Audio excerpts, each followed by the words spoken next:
നമസ്കാരം.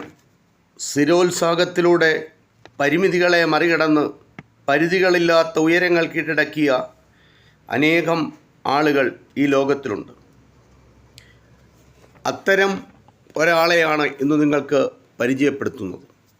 അത് Helen Keller എന്ന വ്യക്തിത്വമാണ്. വെളിച്ചവും ശബ്ദവും ഒഴിഞ്ഞുപോയ സ്വന്തം ജീവിതം പരിമിതികളില്ലാത്ത നിശ്ചയദാർഢ്യത്തിലൂടെ തിരികെ പിടിച്ച് ലോകത്തിന് തന്നെ പ്രചോദനമായി മാറിയ അസാധാരണ വനിതയാണ് ഹെലൻ കെല്ലർ.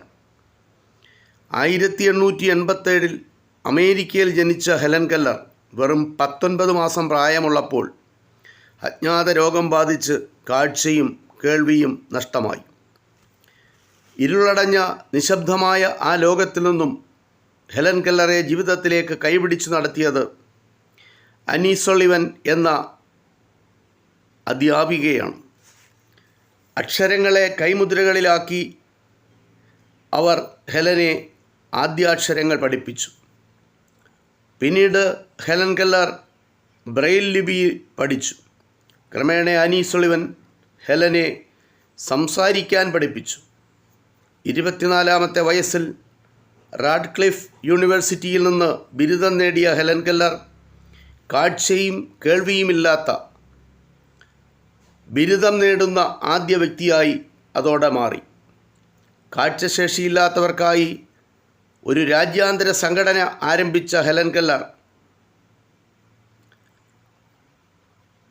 ഹെലൻ കെല്ലറുടെ പ്രസംഗങ്ങൾ അംഗപരിമിതരോടുള്ള ലോകത്തിൻ്റെ കാഴ്ചപ്പാടിനെ മാറ്റിമറിച്ചു. സാമൂഹിക പ്രവർത്തകയായും ഹെലൻ കെല്ലർ ലോകത്ത് അറിയപ്പെട്ടു. വിവിധ മേഖലകളിൽ വ്യക്തിമുദ്ര പതിപ്പിച്ച് ലോകശ്രദ്ധ നേടിയ ഹെലൻ കെല്ലർ 1968 അന്തരിച്ചു. The story of my life Helen കെല്ലറുടെ ആത്മകഥയുടെ പേരാണ്.